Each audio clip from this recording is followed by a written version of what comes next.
Hey guys, Eric Bischoff here to talk to you about my friends over at SaveWithConrad.com. Are you looking to get out of debt? Conrad and his team can make that happen faster than me firing the honky tonk man. Wow. And you know that controversy creates cash, right? But you know what doesn't create cash? Credit card debt. Save with Conrad can help you consolidate high-interest credit cards and all of your other debt into one low monthly payment. They can even help you get the cash you need for home improvements or anything else.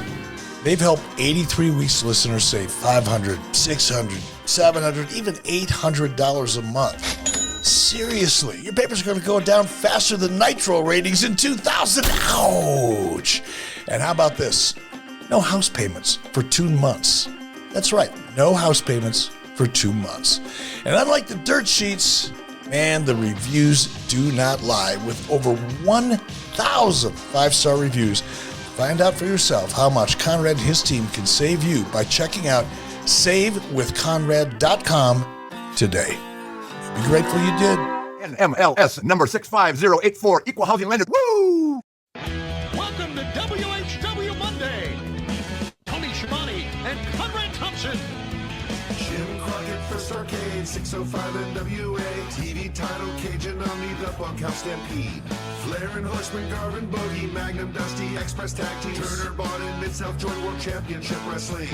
Talking about the great years of World Championship Wrestling, the NWA, and Jim Crockett Promotions. Tony and Friends North they win, look Schiavone's back again. World title split off, center stage, Bischoff, Disney, Hogan, and Nitro, New World Order, and The Crow. Thunder, Russo, Arquette Champ, Vinnie, Mac, simulcast. Tony's back with Conrad, not your classy podcast. Watch along, try not to laugh, lowest rules can't pass. This wasn't the initial plan, Tom Zig's a good-looking man. Klondike Bill, make a chant, Tommy, you come over here.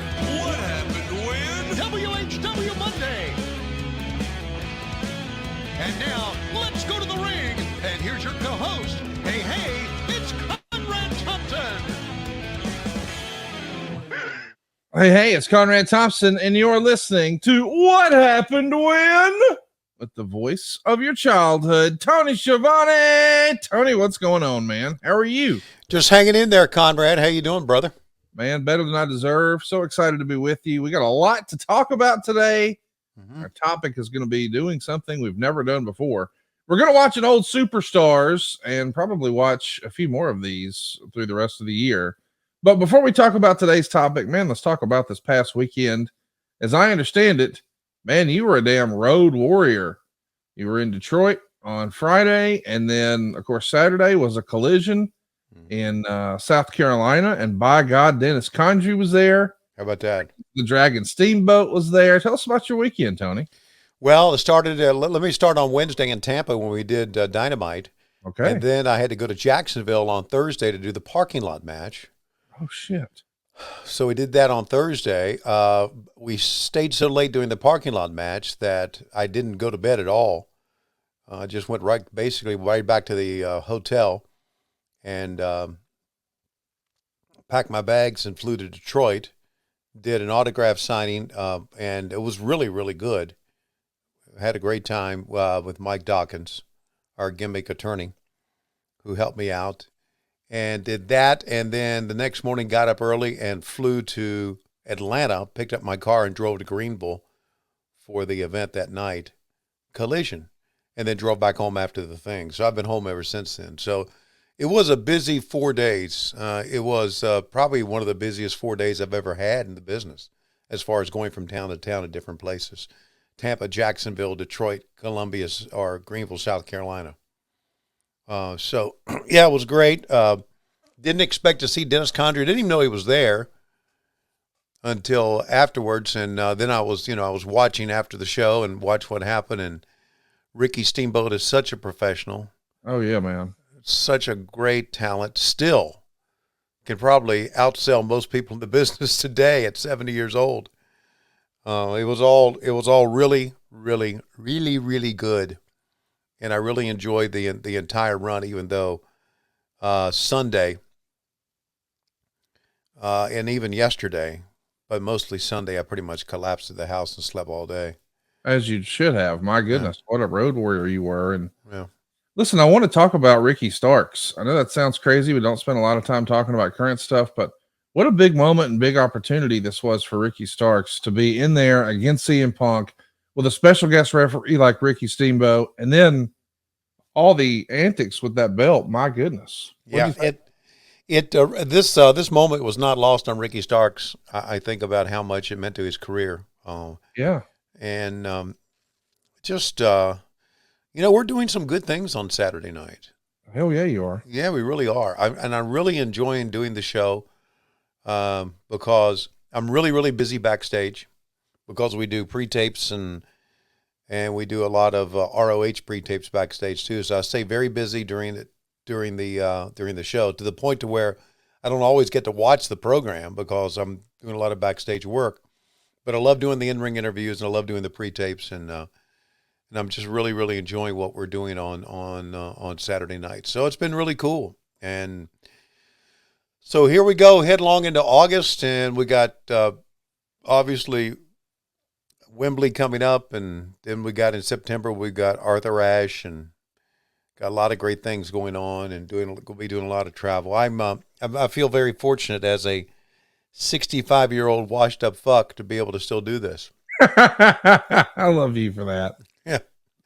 By the way, also coming up, Starcast. I can't believe that's real. It's All real. AEW stars are going to be there. Yes, we're going to find a way to get Tony Schiavone there too. But just announced last week, Tony, something that I was pretty excited about. Of course, a couple of weeks ago, we announced Dennis Rodman. Last week, we announced Sting. But the big thing we announced last week, at least to me, for the first time ever, Tony Khan on stage at a Starcast. Like, I don't think everybody really has fully grasped what that means. But I mean, this guy, no matter your opinion of AEW or Tony Khan, one of the most powerful people in wrestling, and he's going to be on stage live at Starcast. It's never happened before, Tony. He's going to be up there with a couple of people you know pretty well, Will Washington and Aubrey Edwards, part of the AEW Unrestricted show. What do you think, man? A week removed from Wembley Stadium and Tony Khan on stage with a live mic? Goodness gracious. That's a good get. That's going to be very, very big at Starcast. I think there are a lot of people. There are, to me, a lot more people that appreciate and respect Tony Khan than the ones who troll him. Oh, for sure. Yeah, and so he's done great things.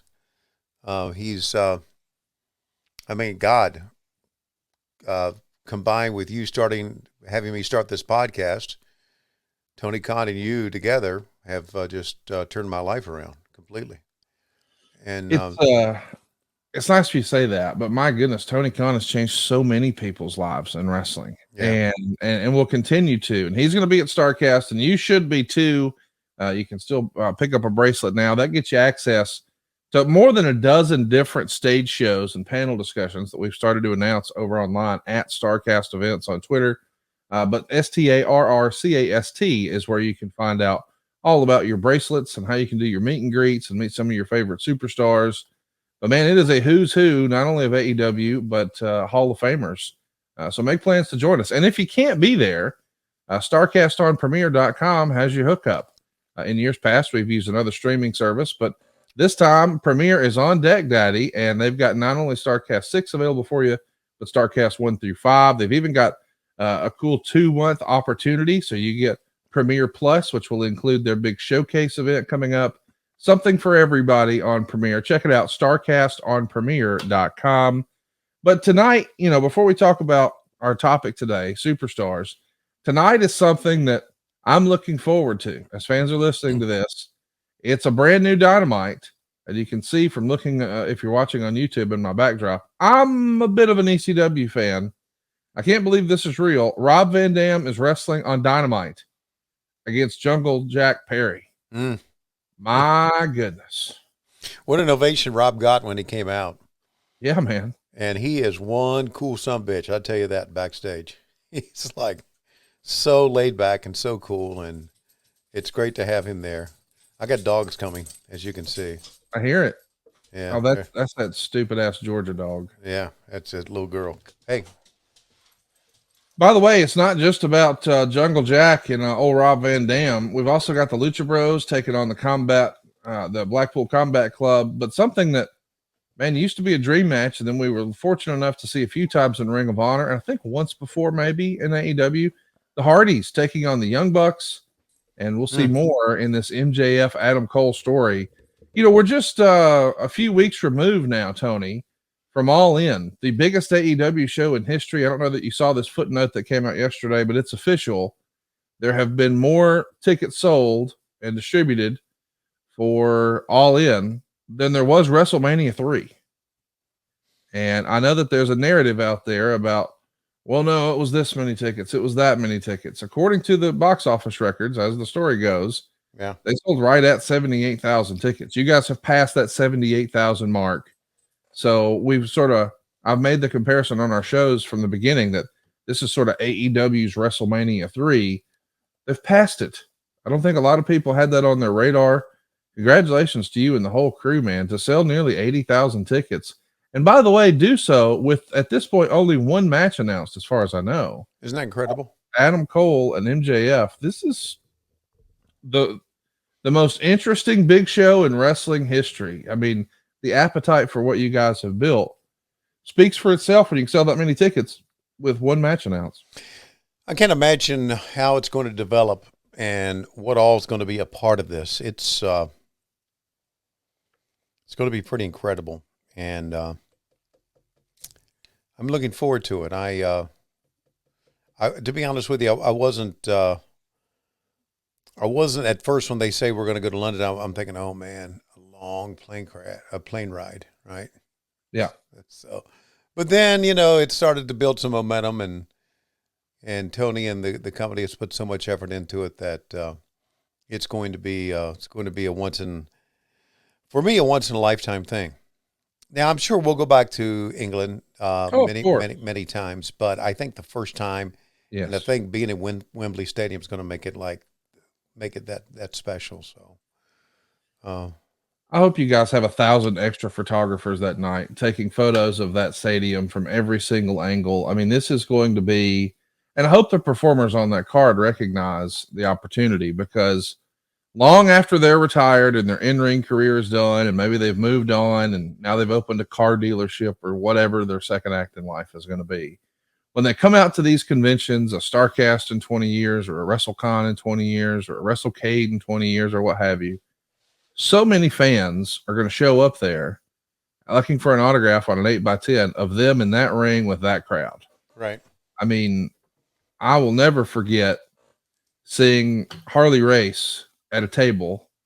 And of course, he's got photos of him with the NWA world title, photos of him and Flair at Starrcade 83, and photos of him at WrestleMania 3, and fans lining up to get that photo. And me knowing Harley more from the Flair stuff and then the NWA world champion stuff and all that era, what he did at WrestleMania 3 in the scheme of things didn't seem all that important, but boy, it was to the history of WWE, and he was a part of that show. So right. I hope the young men and women who are on this card recognize that, hey, just being on the card, maybe you don't like your time or your spot on the card or the finish or the creative or whatever, man, that opportunity, that stage becomes a big part of your career forever. Right. And I mean, that's how big this is. And I know some people will listen to that and they'll say, oh, whatever, I'm not even watching. Well, people probably said that at WrestleMania 3 too. Yeah. But 20, 30 years from now, people will still be talking about it. So bravo, congrats to all involved.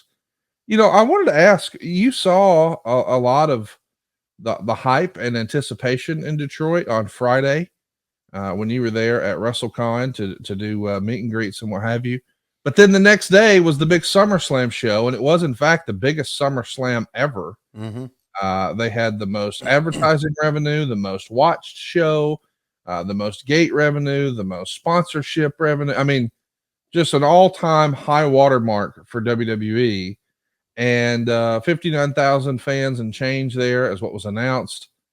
But more importantly, I guess, is, at least from you and I's perspective, Cody Rhodes ended the trilogy with Brock Lesnar. Our old pal Cody finished out their 3-match trilogy, and then afterwards, in a unprompted, unscripted moment.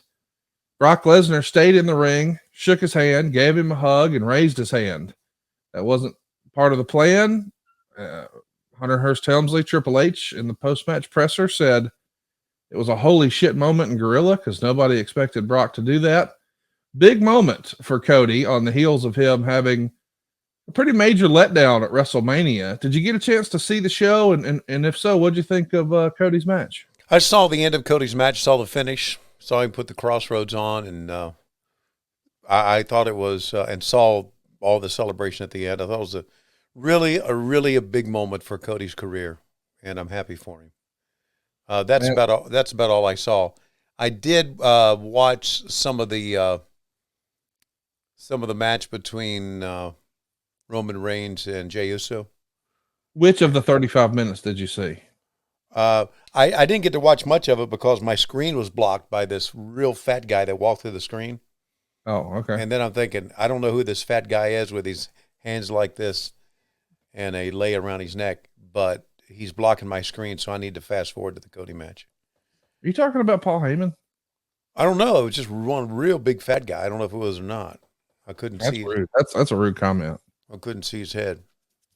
Well, I wanted to go ahead. I know that, you think a lot of Cody, and certainly I do too. And this was a big moment for Cody. And I think everybody at this point has seen what happened at the end of WrestleMania. Not only did he lose to Roman Reigns, but they threw a yellow chicken in the ring. And so he laid there selling next to a yellow chicken. What did a fan throw yellow chicken in the ring? A fan threw a yellow chicken. Yeah. Wow. I hope they find that fan and just beat the fuck out of him. Yeah, it was less than ideal, but man, we totally redeemed ourselves here at SummerSlam, and what a nice moment was shared afterwards. Not just Brock giving Cody his props, but Cody being able to go out and find his mom in the crowd. And you may not even remember this, Tony, but a few weeks prior to that on Raw, when they were in Atlanta, of course, Cody had his whole family there. He had his sister Teal and his brother-in-law and his mom, and everybody's there. And Brock Lesnar just brutalized him right in front of his mom. And you could see her distressed and upset. And man, she was there for the big finish when her son came out victorious. I thought we should roll that footage. Let's just take a look now.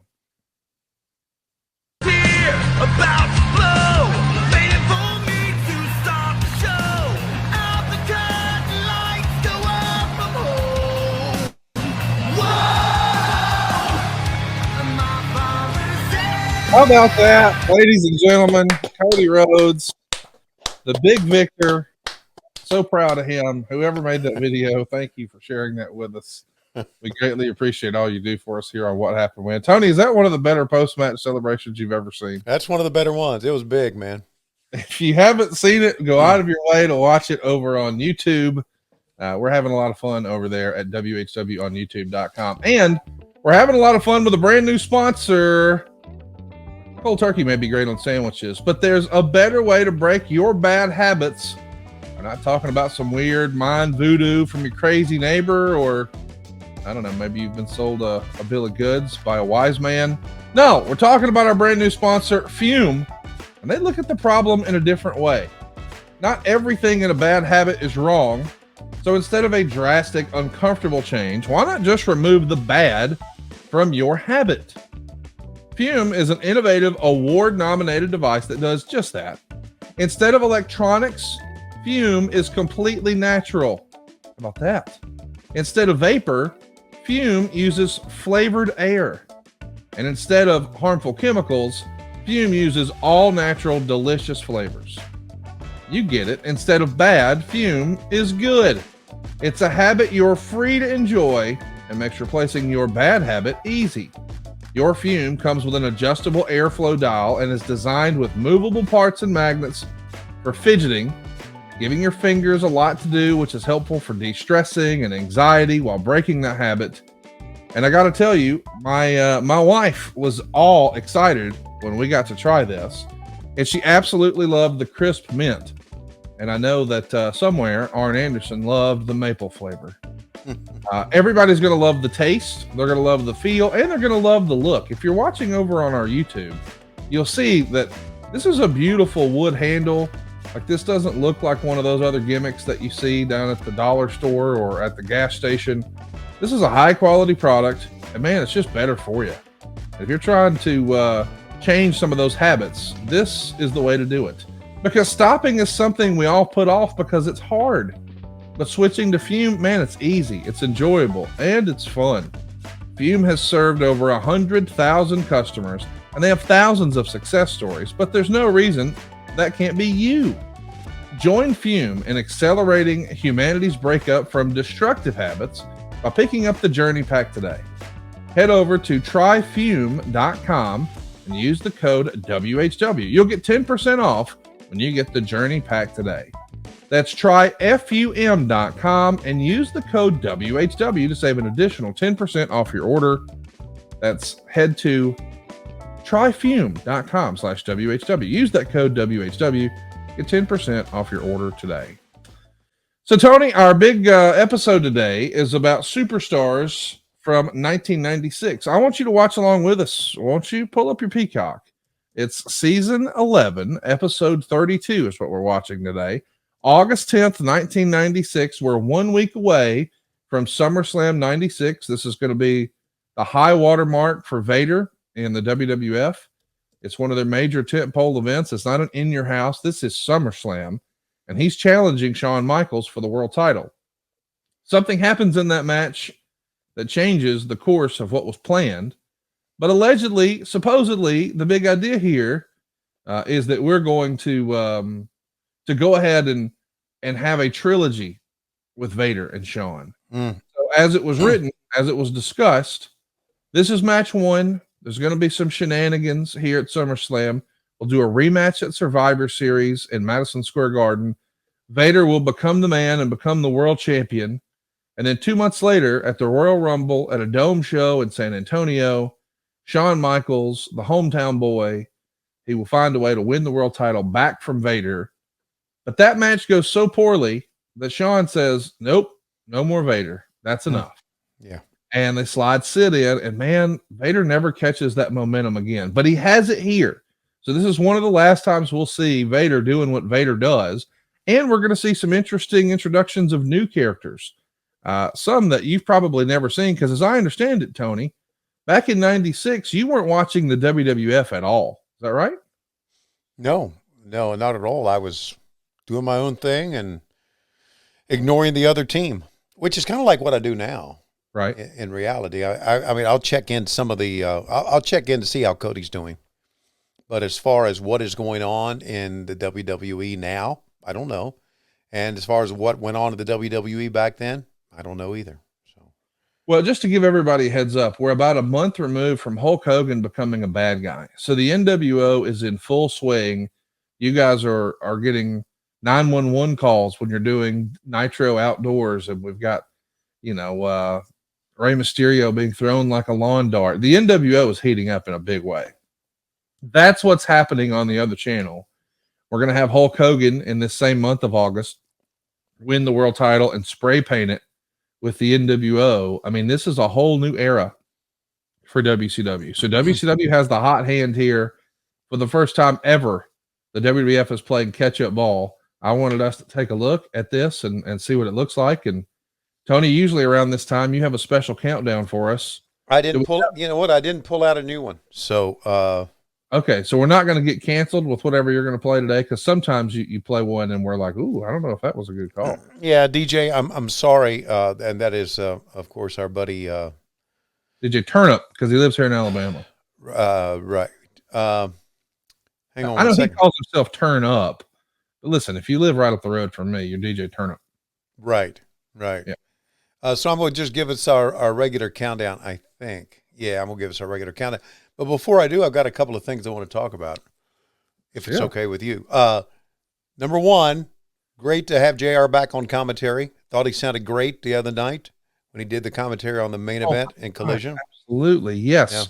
Congrats to JR for being back, man.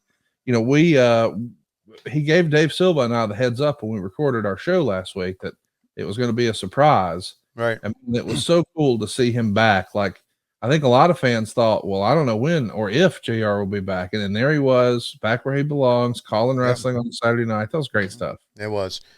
I was really thrilled that I was able to call a match and be able to call the parking lot match because I talked to Tony about me doing some play-by-play again. I said, you know what, I'd like to give it a shot, and then he let me do that, and he and I worked together on it, and I was, to be honest, just only thing I was really happy about that, about my work, because I'm like most people who's in broadcasting, I'm very critical of my own work. You know, Yeah. Only thing I just was glad my voice held out, and I was thrilled about that. Man, my voice made it the entire way because I didn't think it would, but I was happy about that. Item number 3 is I did bite the bullet the other day. What? Yes, and watch Dark Side of the Ring about Bash of the Beach 2000. Oh, my goodness. Because I wanted to see how these idiots betrayed it, because, as you know, I have no respect for the guys who produced Dark Side of the Ring. None. So, but I watched it, and then, of course, I realized and remembered about how off the wall we were back then. And it didn't bother me. I wasn't upset by it. It's just I did pop when at the end Vince Russo says, when people ask me, what can I do to get into wrestling? I say, don't get into wrestling. Because I say that all the time. I say, unless you are ready for the pressure, because there's so much pressure, and then you may want to rethink your career because it's pressure. I'm not talking politics. I'm not talking wrestlers trying to do their own thing or whatever. I'm just talking about the pressure of putting on a television show. And I'm sure the pressure that we feel in putting together an AEW show is no different than the pressure they feel by putting together a WWE show or a news show or any television show out there, because television is a pressure business. So I wanted to mention that. And that's all I got to say about that. The fourth thing is, when I was in Detroit at WrestleCon for that one day, I got to meet some people met a guy for the first time ever. And Dave, if you'll throw that picture up here right now, I'll show you who it was. And there it is. Oh my gosh. How about that? Is that Enzo? That's Enzo. Absolutely. He came over. I saw him over there, and I'm thinking he was across the way, straight across. We're in front of my table, and he was right behind, right straight across behind us as you're looking. And I'm thinking, God, that's Enzo over there. I'm going to go over and say hello to him. But before I could, he came sprinting over, and we talked for a long time. Well, he talked for a long time. What freaking energy he's got. My God. And so we talked, we connected, traded phone numbers. It was really cool to talk to him. I'd never met him before. I only knew the guy that you saw on the microphone. Right. SAWFT, you're soft. Soft? And you can't, what's that? You can't. He's 7 foot tall, and you can't teach that. Can't teach that, yeah. And boom, realest guys in the room. Yeah. And then I met a guy that I've known quite well, and he put a move on me. What? And there it is. Oh my goodness. How about that? And he's got, I didn't realize that, but he's got on his wall at his house pictures of everyone he's given the Cobra Clutch to. Oh, that's cool. And he gives you this big round coin when you get the Cobra Clutch put on you. And it says, "Welcome to the Cobra Clutch Club, Sergeant Slaughter." Isn't that cool? Yeah. That's awesome, Dave. So it was great to see Sarge again. I hadn't seen him in a long time. So there you go. So those are things I wanted to just touch on. What do you think about Enzo? You know, like there's a contingent of fans online who just absolutely hate him. I don't really understand why that is or where that heat comes from.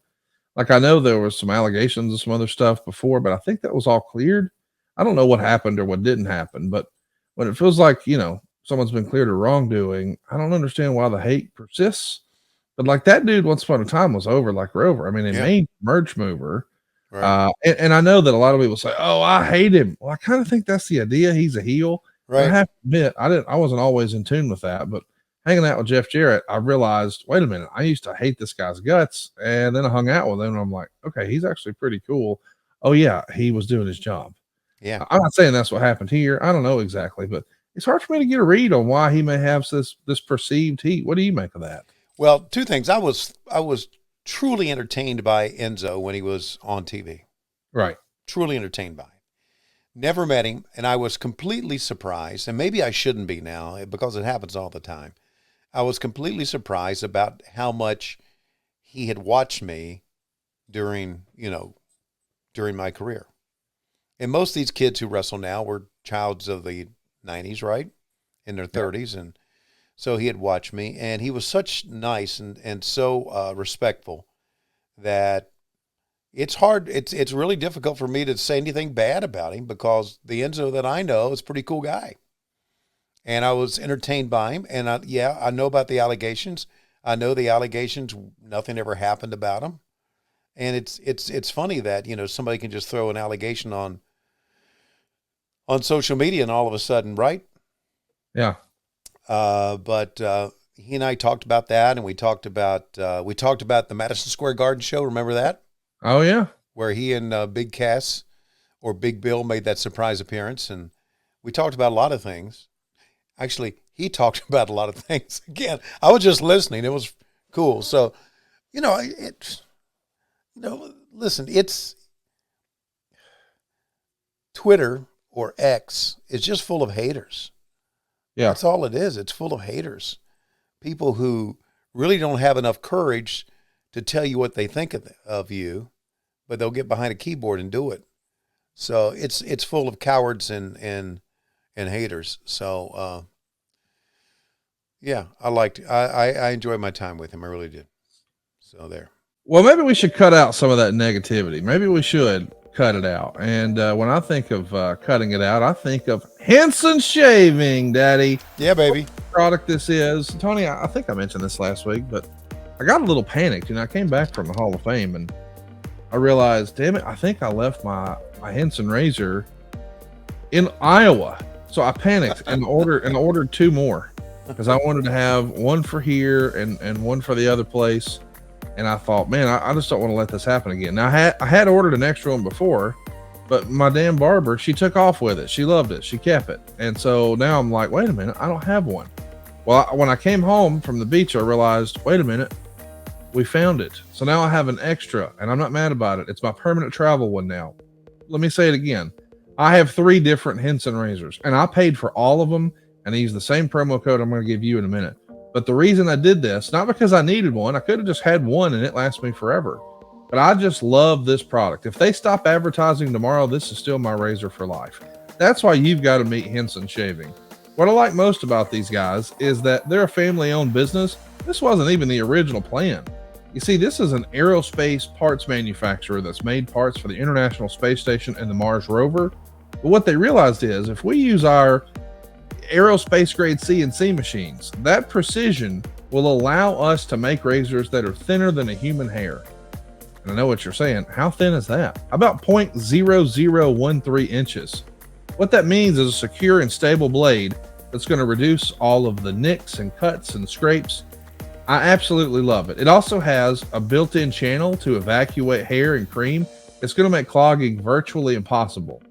What I like best about Henson, though, is normally we're all accustomed to if something is better, it costs more money. Well, that's not the case here. Not only is it better than the razor you've been using, it's also cheaper.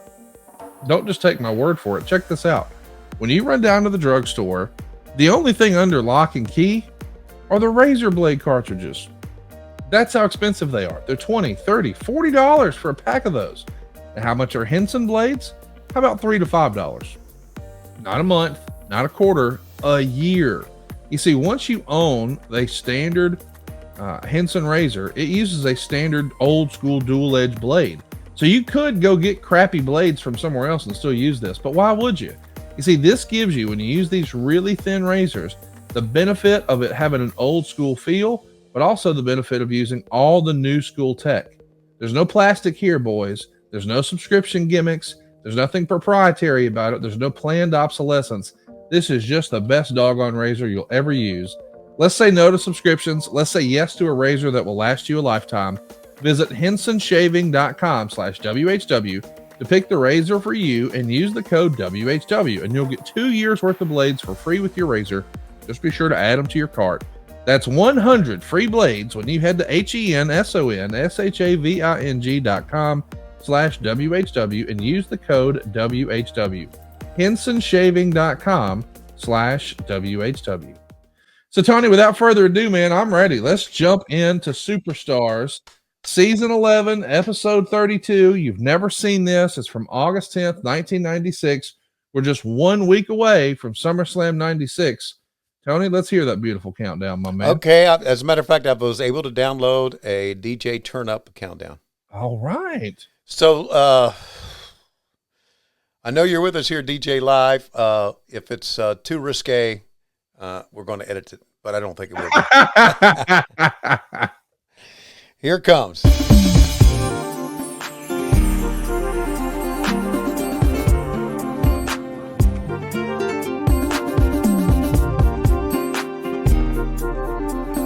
I think there's a countdown in here. Raven, can I come over after thunder? A shitty show. We can hang around and read comic books. Bunch of nerds. Did your mom get back from her business trips? Business trip. Is she there? And is she still looking hip? What up, tool? You know I'm not the fat ass that I used to be. My button on the fur coat is something to see. Raven's mom has got it going on. She's all I want, and I've waited so long. Raven, can you see? I'm not like Chloe. I know it might be wrong, but I'm in love with Raven's mom. This is what you're waiting for. I know you know the score. 3, 2, 1, It was a great little countdown there. We're getting a warning on a Saturday or Sunday morning show here, Tony. The World Wrestling Federation, for over 50 years, the revolutionary force in sports entertainment. You're going to get a hot start here with Vader.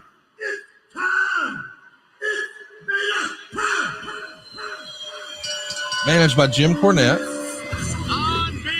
Here he comes, ladies and So he's making his way to the ring. I'm going to drop out the audio for a minute because I want you to hear this theme song for Superstars. Okay. They used several different ones even in 1996, but you're about to hear a familiar voice having a lot of fun. Let's take a listen. on his way to the square circle.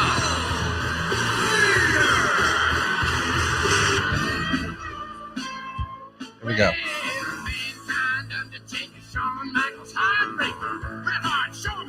Uh-oh, here comes Vader now. Tommy Johnson muscles you.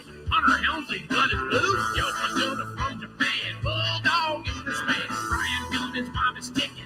Goldust is kind of sick with cycle shit. Oh no, Sonny's here. There they go.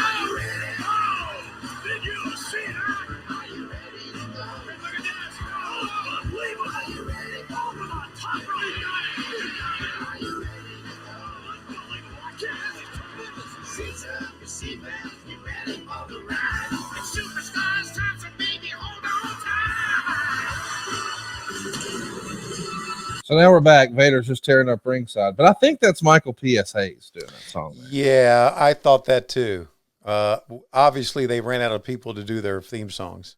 I mean, he is all over this show, and you're going to love it. We're getting a shot now of the desk, not a tie in sight, except for Jose. Everybody else has got those no-collar Jones on, including good old JR, Sans cowboy hat, Vincent Kennedy McMahon, Mr. Perfect, and Jose Lothario. We got a four-man booth there. It's like it's a Rampage from last year. It's a four-man booth. I mean, they probably ran out of headsets. They have all the headsets in the area. Look at JR watching Jose talk like, what the fuck are we doing? Why are we doing this? Look at those old school monitors. Don't you love them? How about this? It's a handicap match. That's what we're getting started with. We got referee Jimmy Corderas is calling the action here. Two young men being fed to a lion here in Vader. I like this era of wrestling a lot. This is when I got back in. It was actually August of 1996 when I was flipping through the channels. I saw Hulk Hogan with a black beard and thought, what is this? And I know he was standing next to Diesel and Razor Ramon, but I didn't know him as that. To me, he was standing next to the Diamond Stud and Vinny Vegas because I didn't watch any of their WWF stuff. I had quit watching by that point. So I was like, wait a minute, what's going on here? So I started watching and I realized, all right, well, this is WCW. I wonder what's happening on the WWF.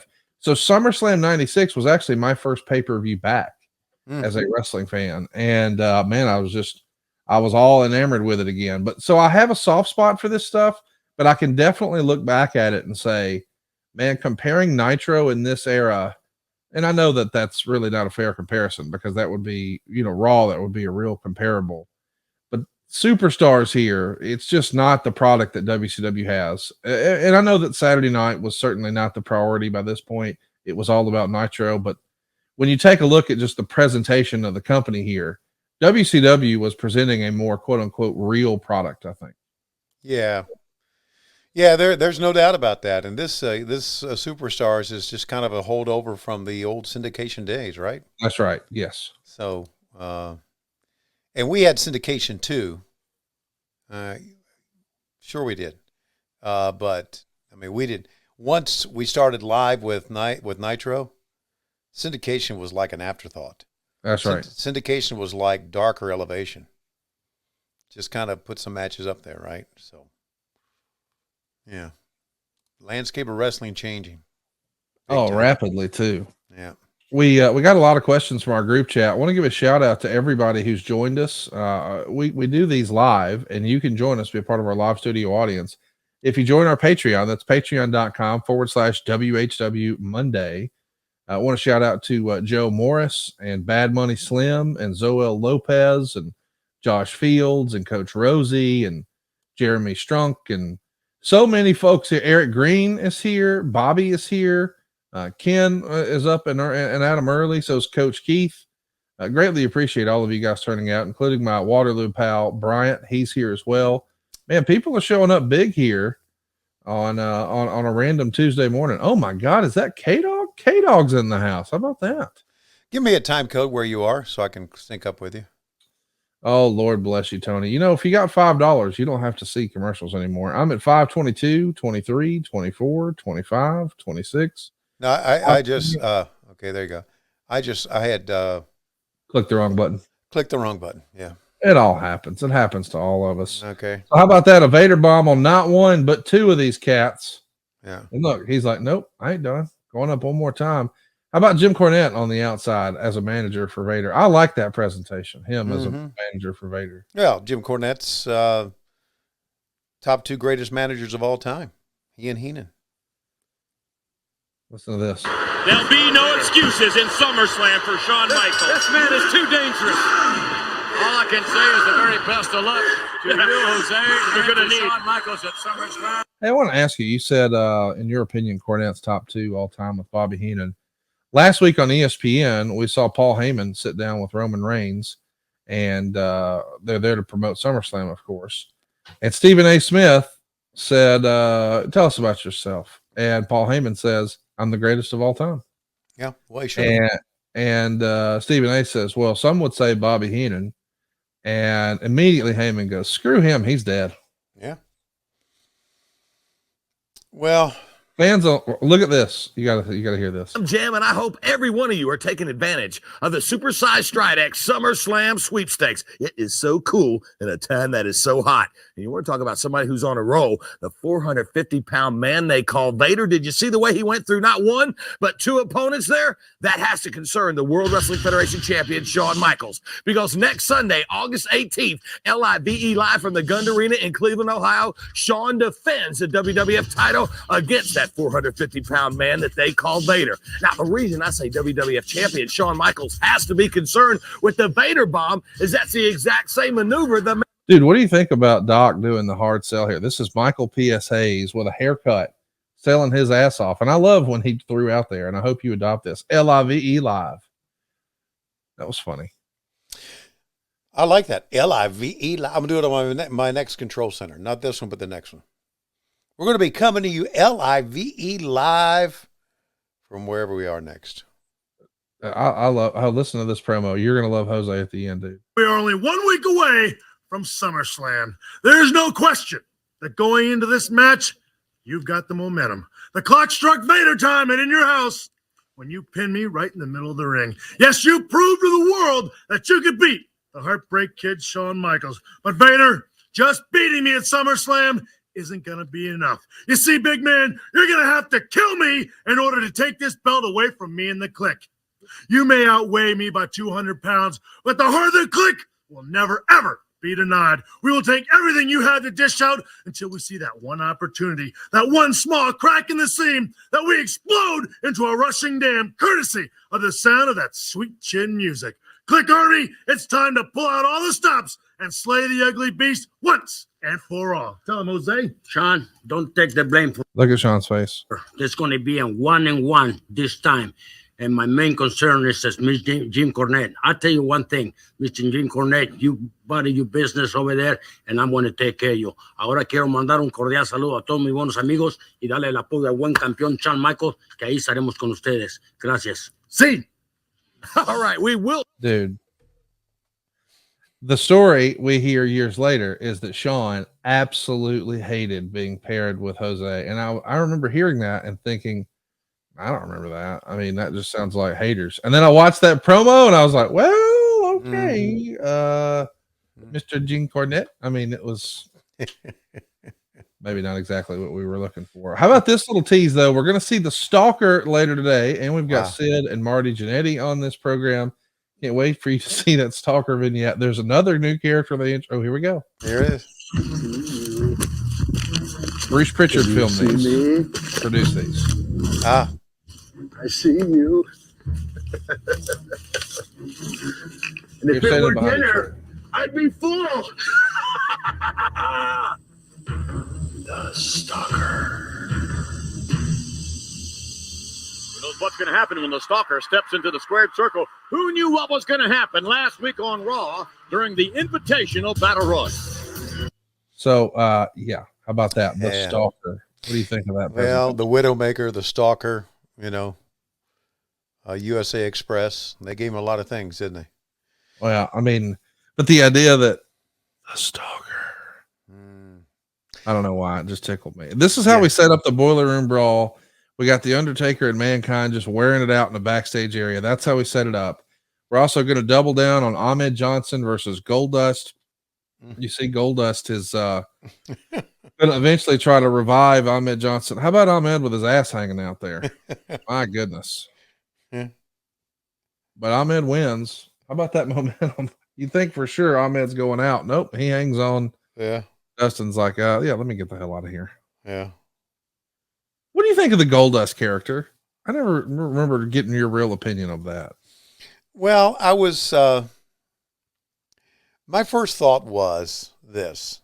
Hang on. Yeah, hang on is right. Here comes Sonny with Farouk behind her. Yeah.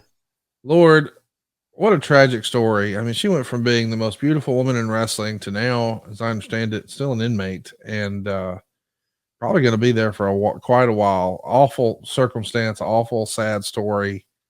Just a real tragedy her entire life. But man, you see her back here and it's just like, wow. You just think, man, she's got such a bright future ahead of her. Like that girl could do whatever. Yeah. And know how it turned out. It's just sad, disappointing. Yeah. On many levels. What was your question again? Goldust. What do you think? Okay. When I first saw it, I thought, here we go again. Vince is shitting on the Rhodes family. Yeah. Then I saw him and Terry Boatwright or whatever her name was back then. Here's an Ahmed promo. Listen to this. Okay. My homeboy. Another brother from the hood. So you think. So Sonny went down the hood and got a real G, huh? Well, Fruit, that was a good job, brother. Nice attack.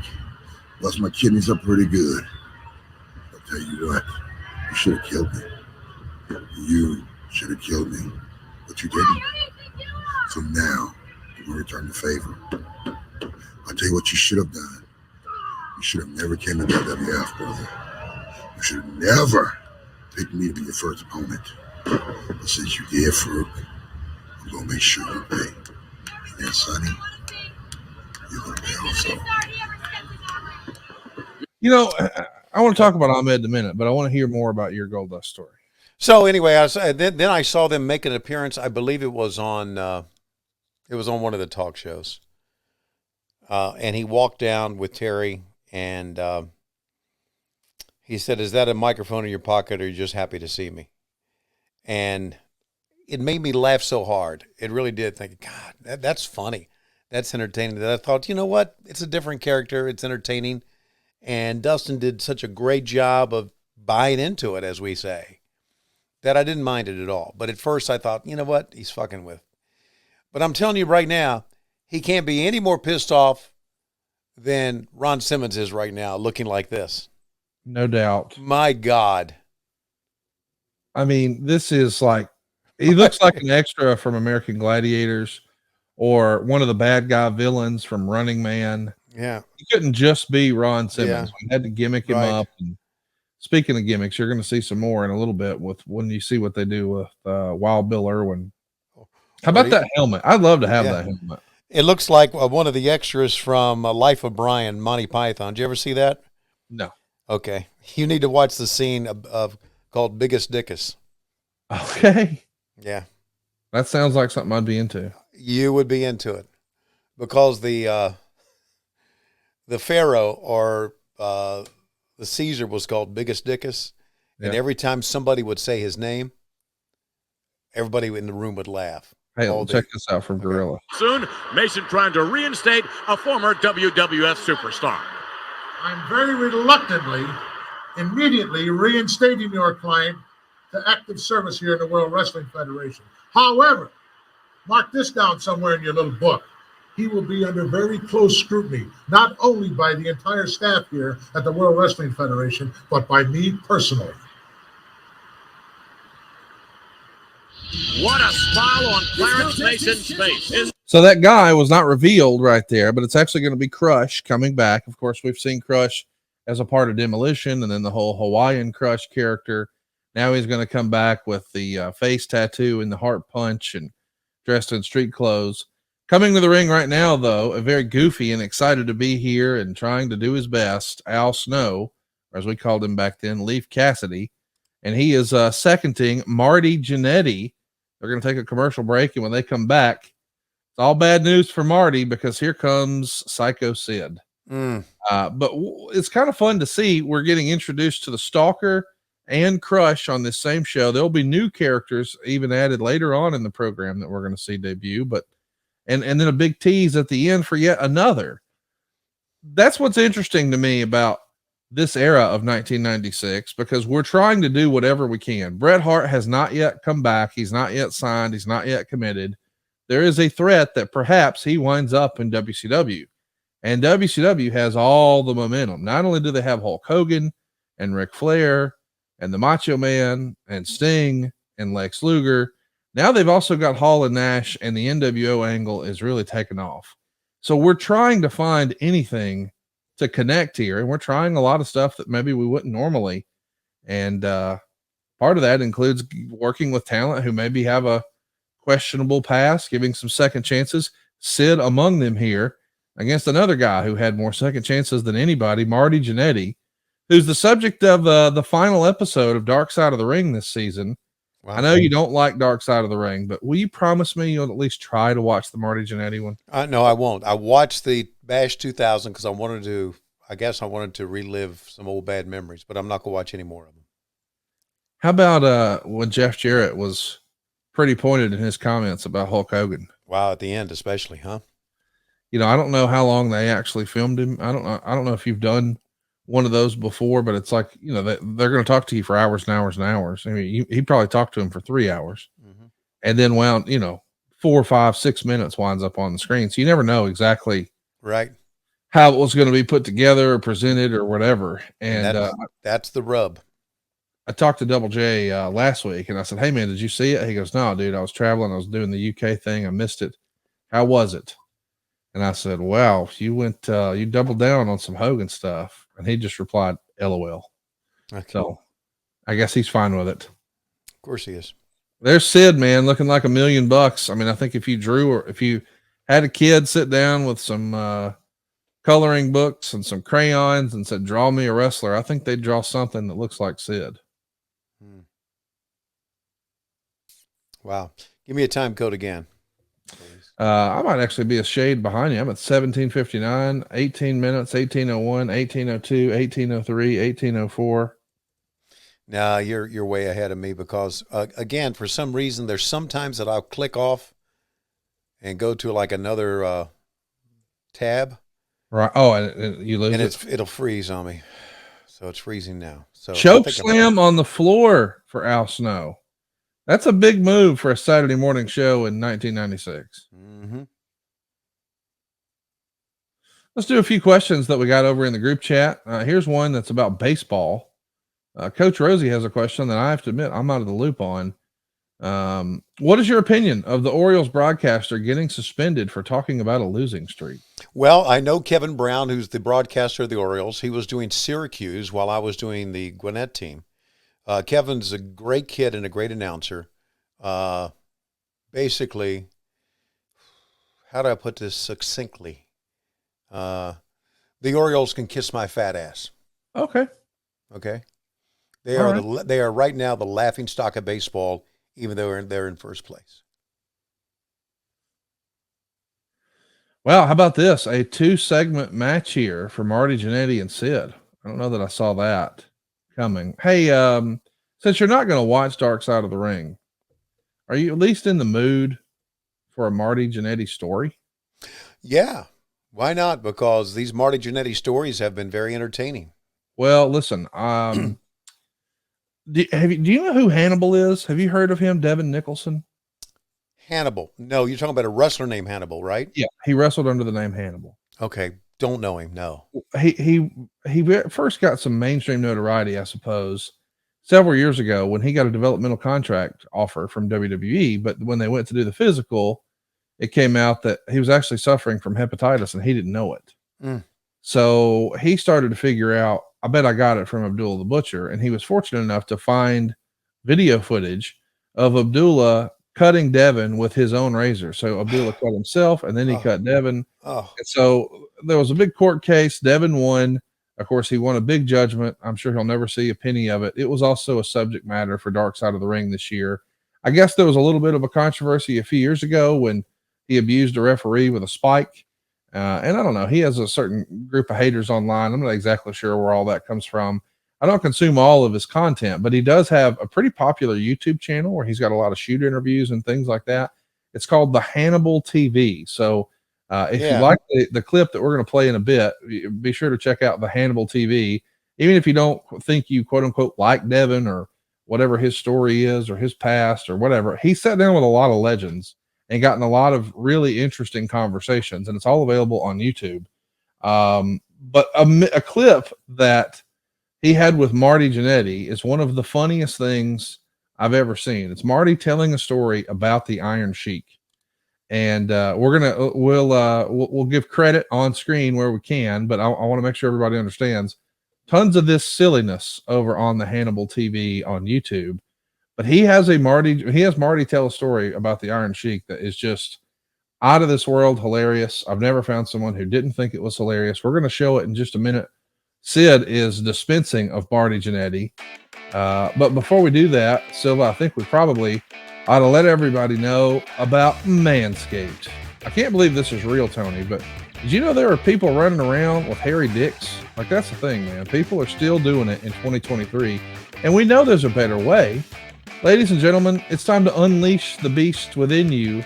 This summer, Manscaped is here to help you level up your beach game. The Beard Hedger Pro Kit is here. It's See, they're waist deep in the grooming game over at Manscaped, but now they're helping you accomplish some of your facial hair fantasies. The Beard Hedger is a game changer. It's going to let you shape that beard like a true beach babe. Visit manscaped.com, use the code WHW. You'll get 20% off and free shipping. This Pro Kit has everything. First of all, you get the Beard Hedger itself. It's got a rotary wheel, it's cordless, and it's got 20 different hair cutting lengths with one guard. Now, anytime you've bought something like this before, they give you a whole junk drawer full of gimmicks to put on the end. No, not here. 20 different lengths with the same guard. How do you beat it? It's also waterproof, so you can do this in the shower so you don't have to clog up your sink.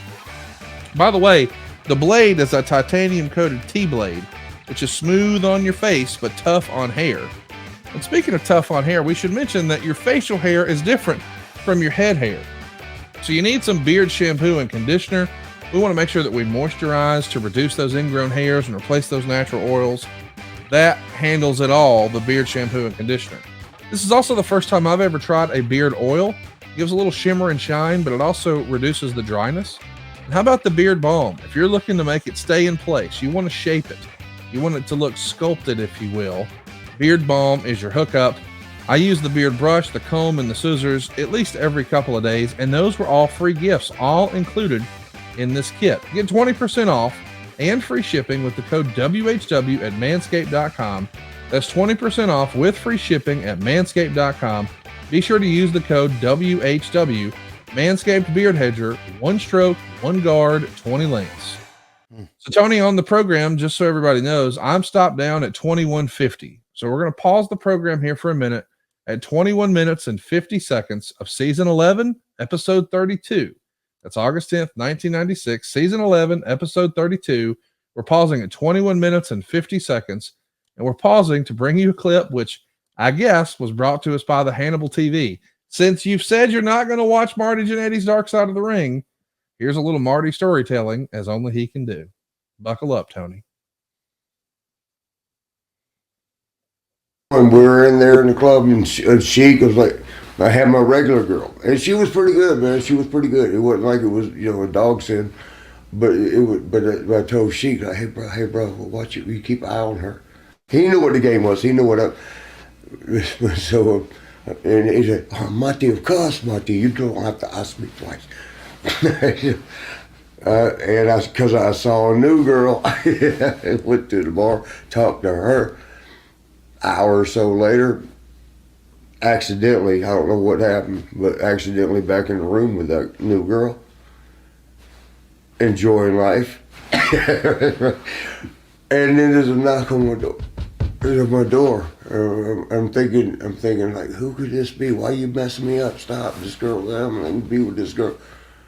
Open the door, look at the peephole first, and see that cop pass. And I'm thinking, which one of the boys thinks this is funny? He's ripping me where it's real cops, and they're like, where is the Sheik? What's his name? Cosro? Well, they actually said his name, and I'm like, and I knew it, and I was like, who you talking? You know who we're talking about. We're very aware of you, Marty Jannetty, and you're friends with his goes by the Iron Sheik. And I'm like, well, I have no clue where he is. What am I supposed to know? They're like, well, we're looking for him. If you find him, you let him know. Okay. But once I shut the door and waited, I'm thinking like, then I remember like, I left him with that girl downstairs in the thing, in the club. What's going on? What the hell? And I actually knew where his room was. It was right down the hall. And I waited for the police. And opened the door. I told the girl, I'll be right back. And I go down there. In this hotel, they had a big picture window in the front lobby part.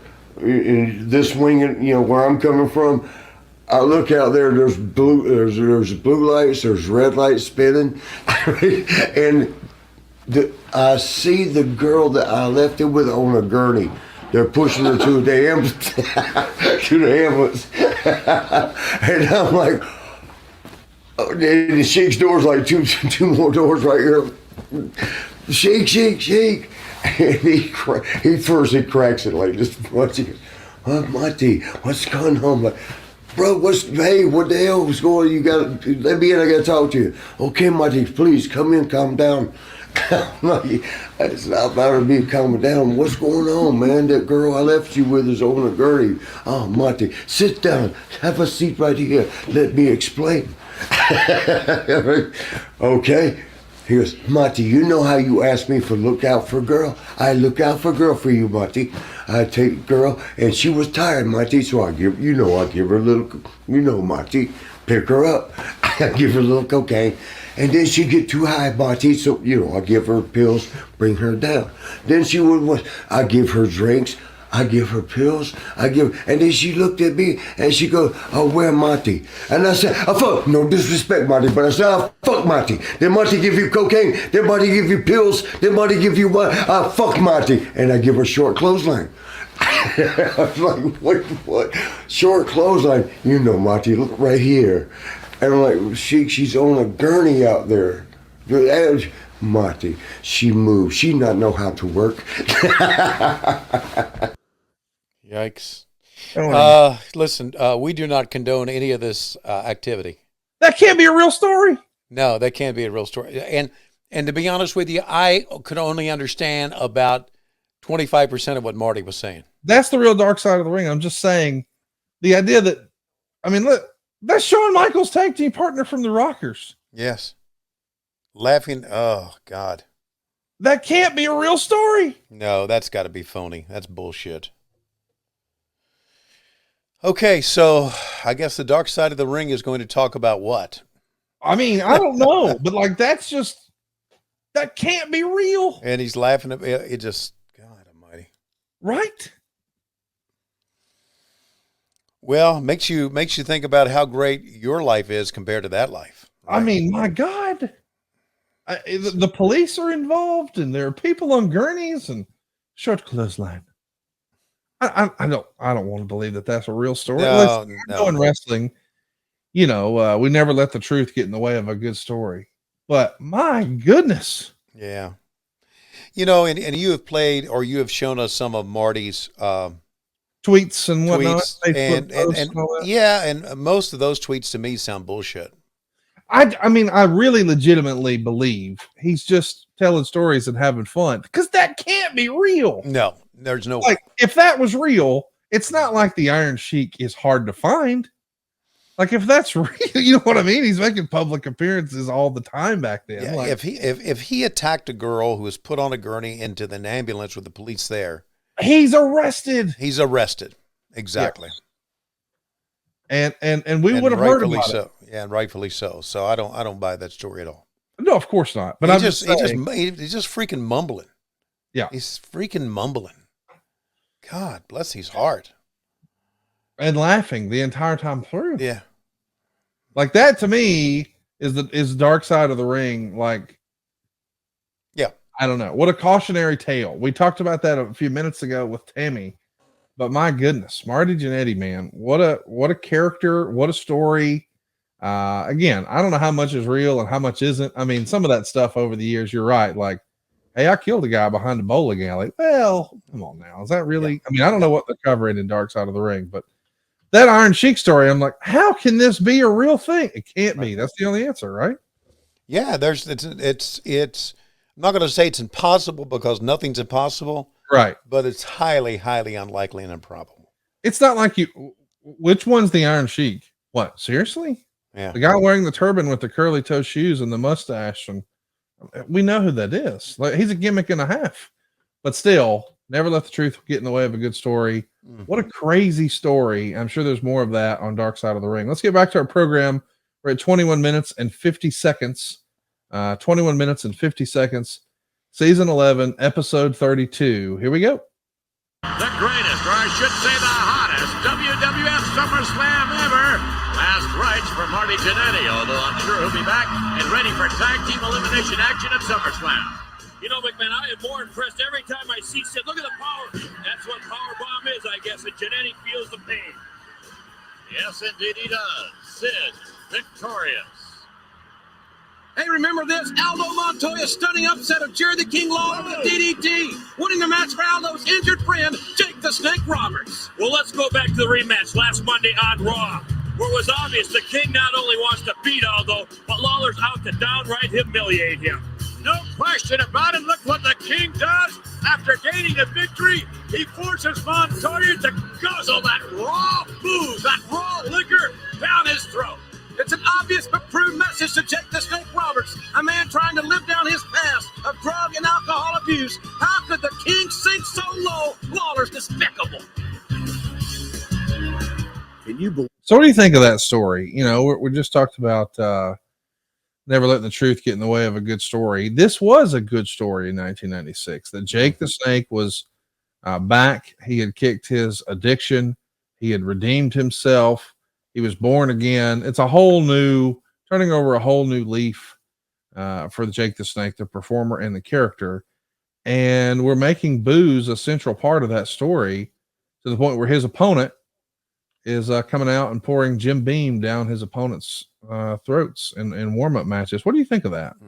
Well, whatever, I guess, whatever it takes back then to try to do an angle and try to do something that's going to push them back on top. I think my first thought was, when I'm listening to that and seeing that, is that for every bad story we have in wrestling, a lot of times we have a good story. Oh yeah. And Jake the Snake is a good story.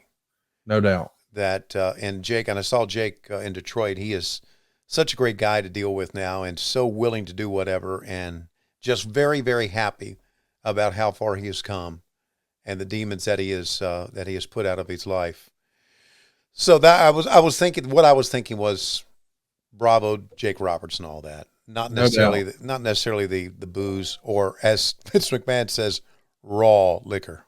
Oh yeah, the raw liquor. I mean, he was really trying to amp it up even more. Let's listen to Mankind here. Clamping concrete against my skin. The magic sound of rats dancing overhead feels like home to me. An Undertaker, Mommy taught me my manners, so let me show you your accommodation. The furnace where I broke the fingers, the board that was used to crack my skull. I'm not fooling myself, dead man. This could be the end of mankind.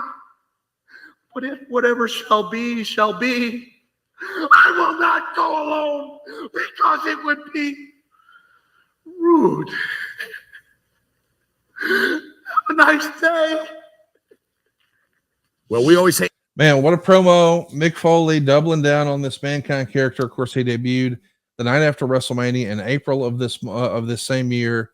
He's going to get the biggest win of his life. He beat the Undertaker at King of the Ring in June, but this is arguably the biggest win up until that point at SummerSlam, because not only does he win this incredible match, this Boiler Room Brawl, but Paul Bearer turns on the Undertaker, and now he's with Mankind, and we're just a week away from that. Check out the Goon. Let's listen to this. The Goon, ladies and gentlemen, attempting to make quite an impact here in the World Wrestling Federation. And look at this. Coach, you think you're a coach? Son, you don't know how to coach a man with my talent.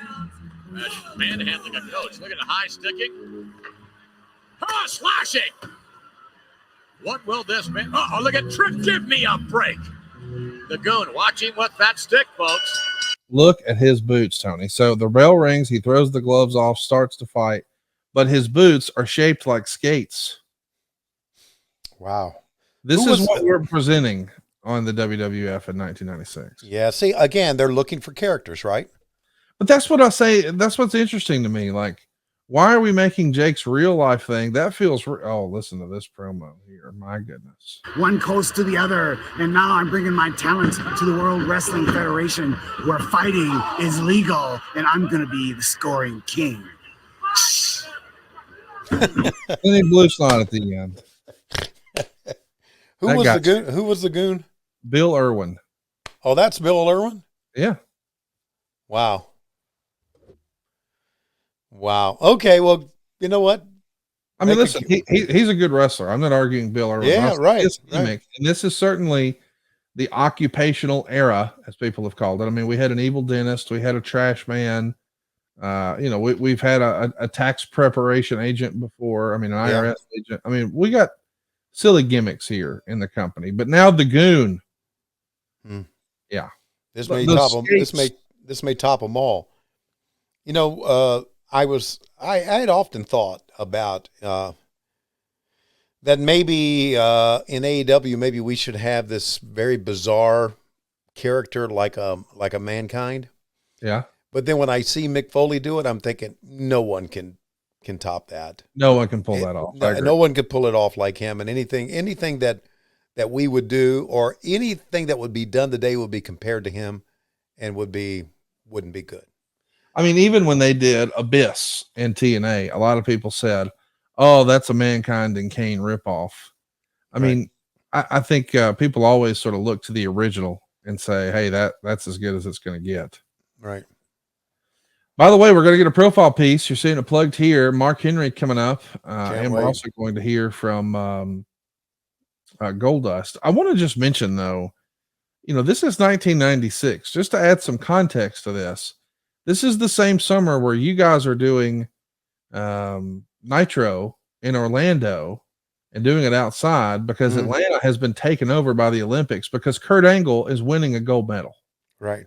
So in the middle of all of this, where the WWF is looking for their next big opportunity, their next big star, whatever the next big thing is going to be, and we've got silliness like the Stalker and the Goon, and we're trying to do some nostalgia and tell a redemption story with Jake Roberts, and we're taking second chances on guys like Marty Jannetty and Sid.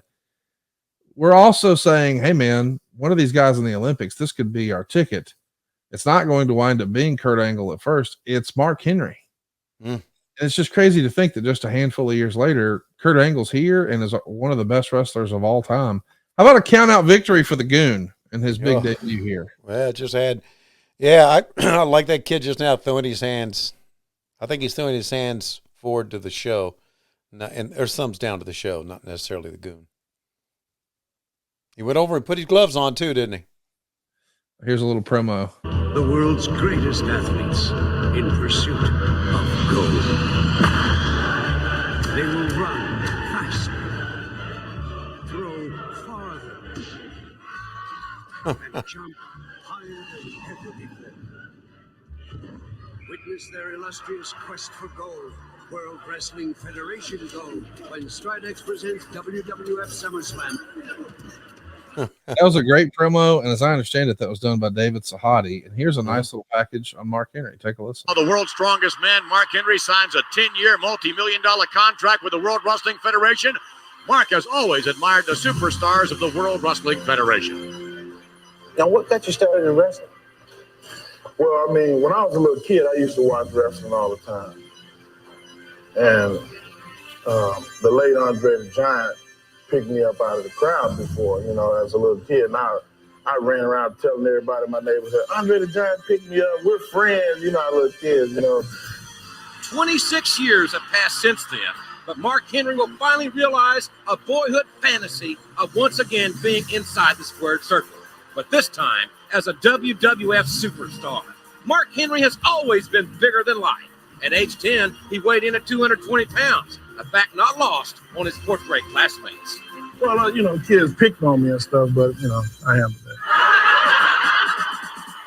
Now Mark is over 6 feet tall and weighs 415 pounds. He boasts a 65-inch chest, 35-inch thighs, and 25-inch arms. And despite his rather huge appetite and rather unusual diet, make no mistake, this man is a great athlete. At over 400 pounds, his body fat is only 17%, and that's unbelievable. Mark Henry earned his reputation as being the world's strongest man with feats like this, a record-breaking deadlift of over 900 pounds.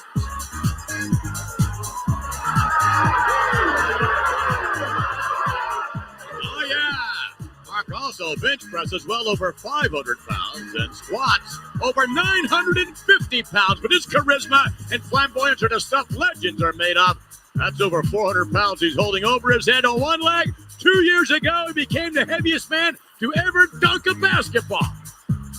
An ambassador of goodwill, Mark is a bona fide celebrity in the relatively unknown sport of powerlifting. He's made appearances on The Tonight Show, Oprah, and The Today Show, just to name a few. Mark Henry was honored to be voted the American team captain and went into the Olympics with high hopes.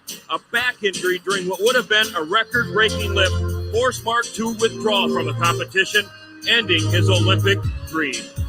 However, now it's on to a new chapter in his life and the beginning of a new dream. As we saw last March, ladies and gentlemen, right here in the WWF, Mark Henry is anxious to make his presence felt, and not everyone, however, is going to welcome him with open arms. Let me just say this, McMahon. Mark Henry will rue the day that he ever steps in a WWF wrestling ring. I promise you that. It won't be long now before we hear, coming down the aisle, weighing in at 415 pounds, the world's strongest man, Mark Henry. Congratulations to Mark, and welcome to the WWF. What a great package that was, right? Yeah, man. Oh, okay. We got a... Here comes Goldust and Marlena strutting that ass. Marlena come the ring. You know, I obviously work with Mark now, and yes. Great guy. Oh my God, what an entertaining, on a personal level, entertaining. Not only that, I don't think people realize this. I don't know if it's been well known or been talked about, but it should be. Mark is very much a food guru and a chef. Oh, yeah?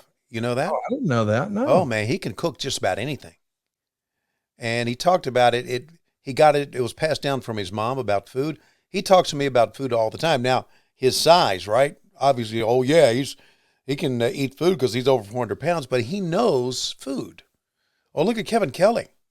How about it? Kevin Kelly, yeah.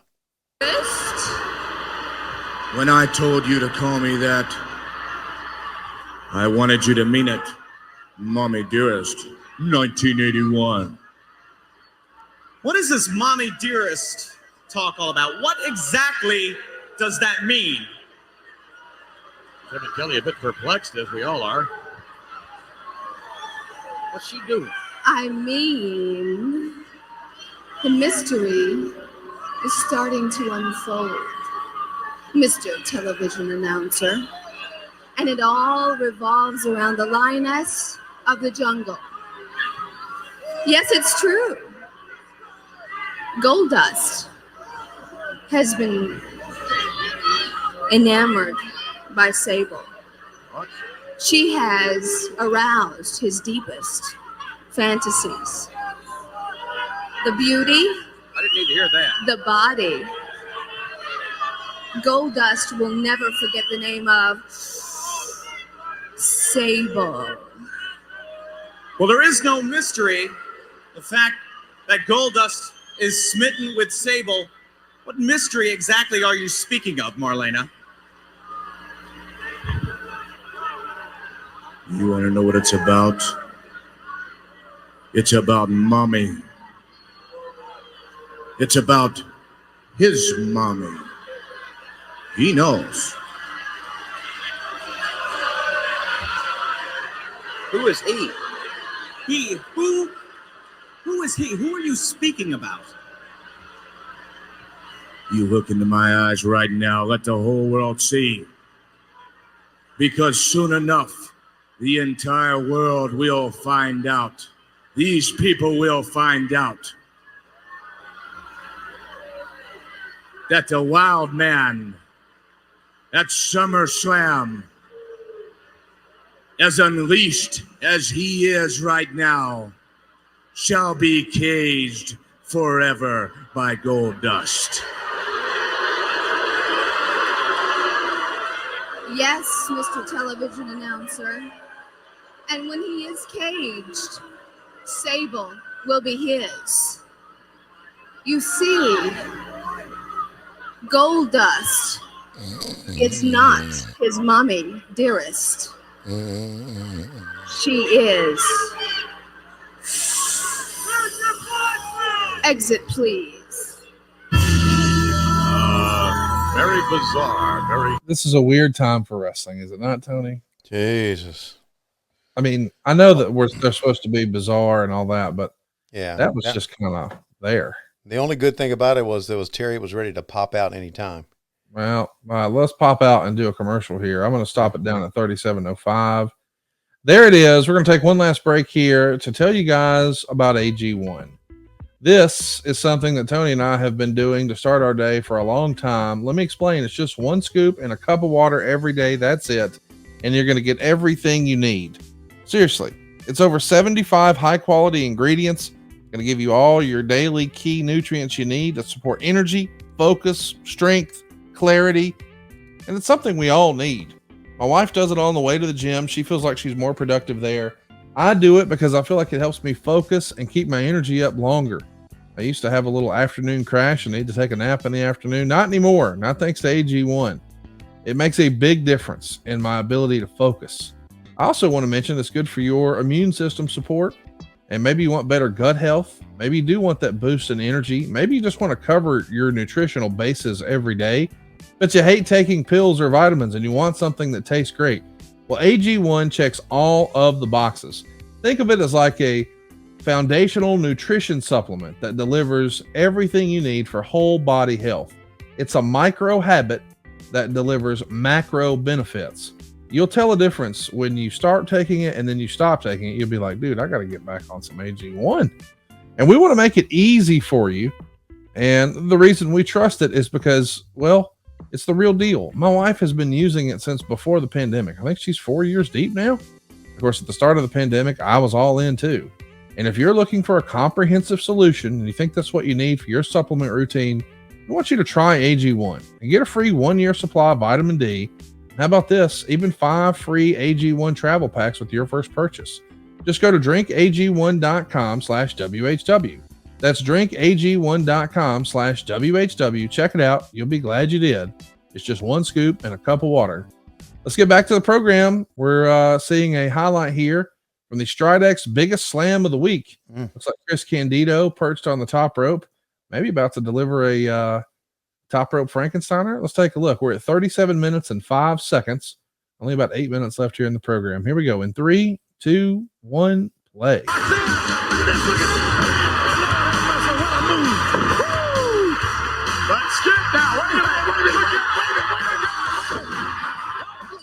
And that was Tom Pritchard getting pushed off the top rope. And here comes, man, the whole tag team division out here. The Smoking Guns, the Godwins, the New Rockers. Anytime they put new in your name, you know it's doomed. Stridex, man, is that even a product anymore? When was the last time you heard about Stridex? I was thinking the same thing. Now, I used Stridex back when I was a teenager.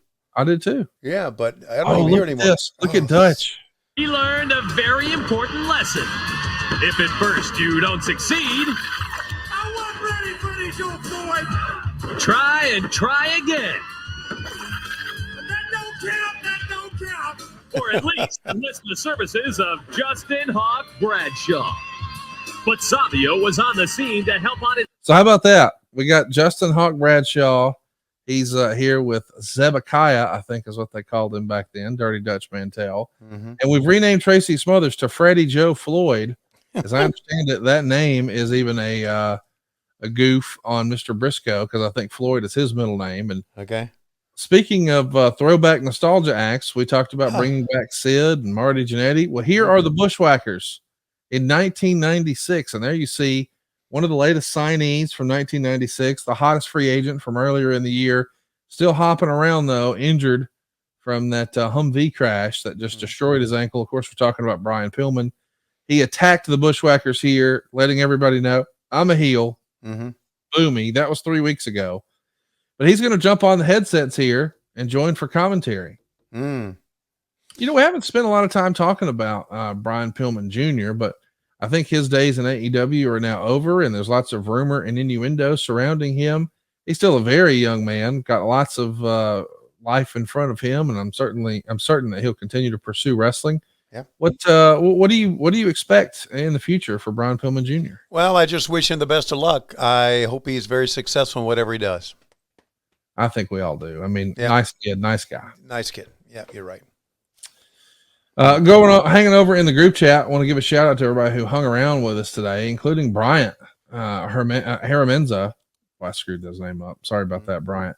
But he says, man, I miss Todd Pettengill. Thought he was super cool when I was a kid. That was him doing the voiceover there. Do you remember ever meeting Todd at any point? I remember one time, and I can't remember where that was, but I did meet him at one time. He's a radio guy. Yeah. Made his money in radio. So, hey, Adam Arpin has a question here. He says, if you could have used a giant Stridex pad to remove a blemish from WCW, who would that blemish have been? Holy smokes. It would have been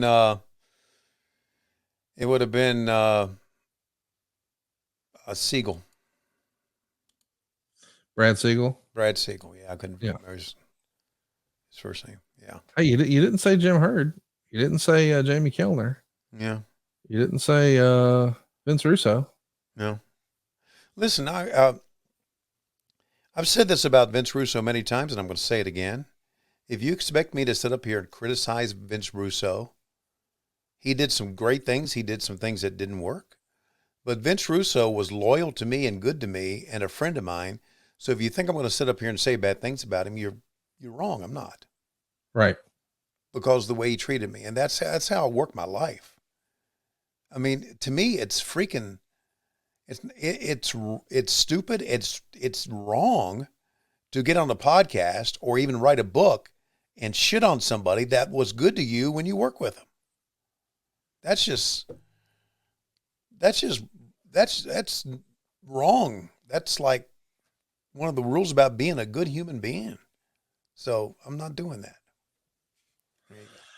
Roll Tide. Good for you. I'm not doing that either. I like Vince Russo. He's always been cool to me. I treat people how they treat me, and he's been A-okay with me. Yeah, he's been great. He's been great with me, and we haven't talked in a long time, but I hope he's well.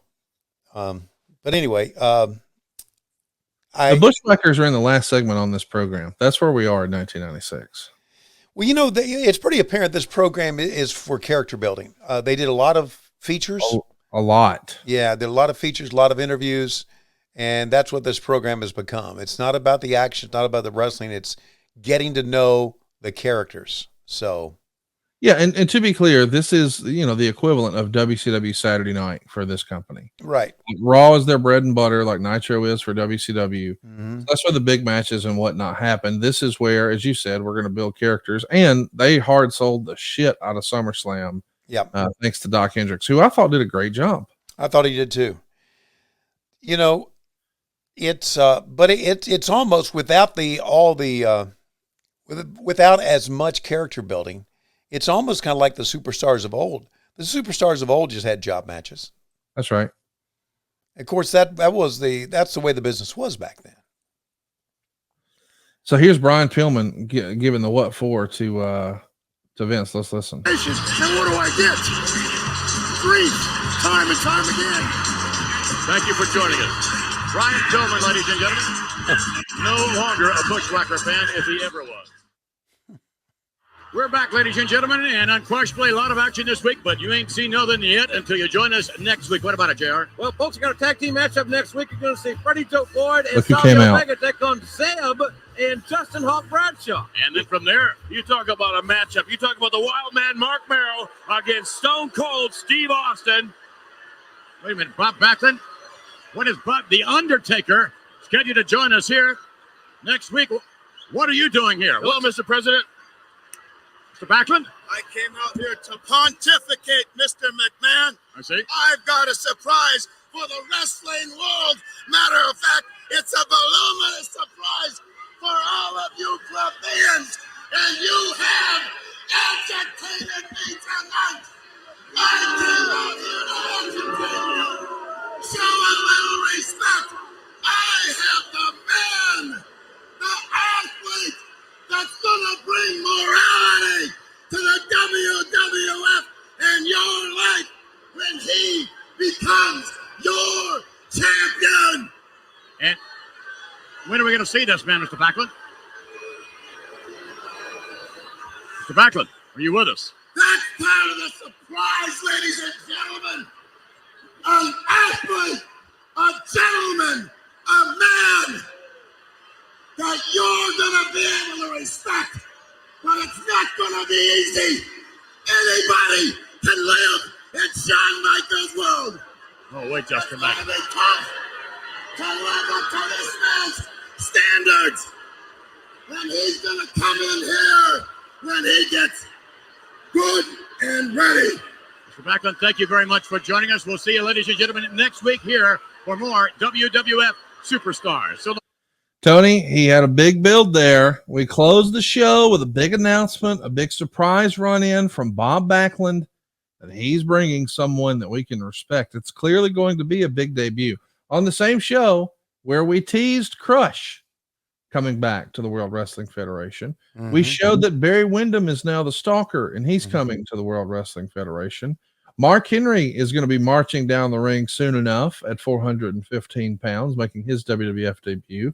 And oh, by the way, the Goon. Now, do you want to guess who he was teasing there? He being Bob Backlund, pronouns, pal. Do you not want to guess who the big surprise is going to be?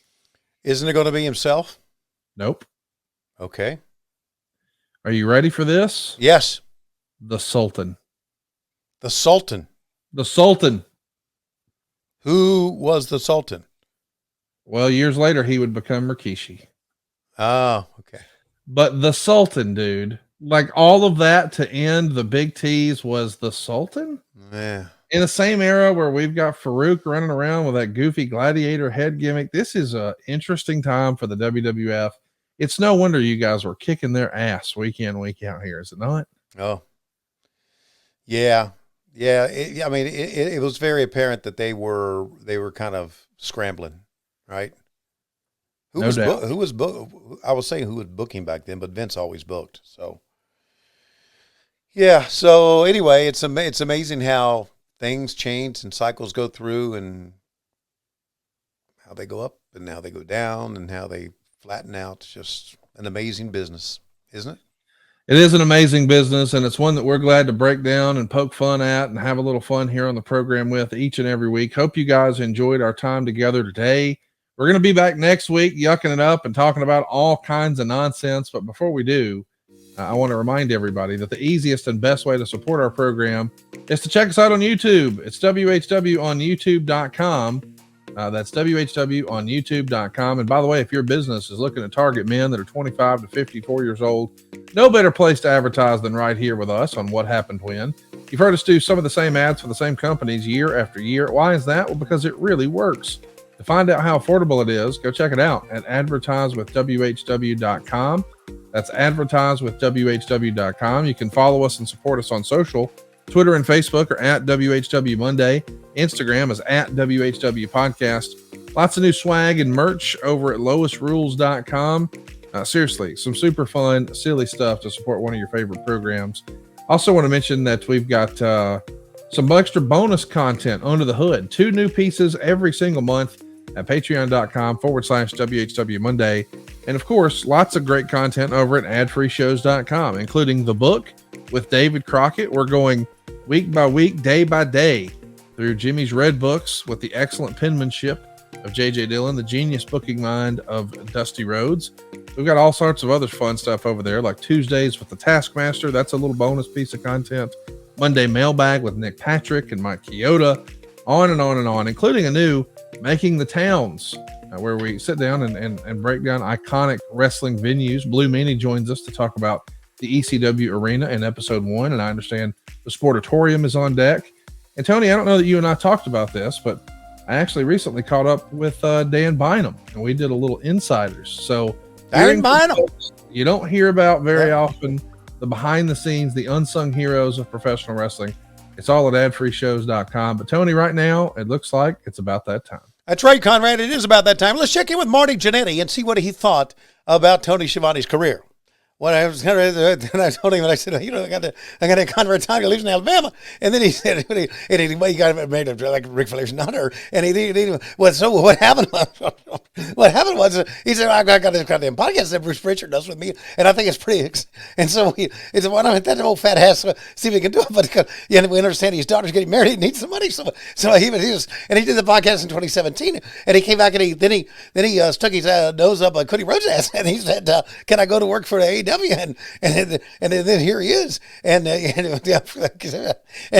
I thought, well, you know what, we probably should keep to the podcast, and then maybe we'll play some stuff about me, and then I just some crazy shit, man, and we're desperately out of time, and what's on What Happened When, I've been told, listen to this now. Oh, you ready for this? It comes your way each and every Wednesdays on what's the name of the place? Cumulus. That's right. Or Westwood One. But I love hearing him say this because that's why I'm going to say it. Because I love hearing him say this word. I love hearing him mispronounce it. Let's go ahead and say it. Each and every Monday, we have it come to you on Patron, patreon.com/WHW Monday. And of course, adfreeshows.com. Hey guys, Double J, Jeff Jarrett. Need to call a timeout real quick here. I wanted to tell your listeners what I've been telling my world listeners for a while now. It's about all the incredible things happening over on adfreeshows.com. On the debut episode of Making the Town, Blue Meanie takes us through the memorable matches and moments of the famed ECW arena, including one that was never seen. Something very special happened after the power went off. Paul Heyman went out into the ring and spoke to the crowd without a microphone. And the crowd just stayed quiet and listened. And he gave the most heartfelt thank you to that crowd that night. And the biggest shame of it is there's no footage of it because the power went out. On an all-new Tuesday with the Taskmaster, Kevin Sullivan talks about what some of the greatest factions of all time have in common. 4 horsemen, 4 guys when they're at the strongest. NWO, 4 guys when they're at the strongest. And then Bloodline, 4 guys. But they also had a manager, each one of them. JJ, Eric, and Paul E. Hey, that's just a small taste of what Ad Free Shows has waiting for you, including a brand new perk, getting to join in on the live recordings of the shows with 4 levels to choose from. See for yourself why Ad Free Shows is the best value in wrestling today. Sign up now at adfreeshows.com. That's right, sign up today at adfreeshows.com.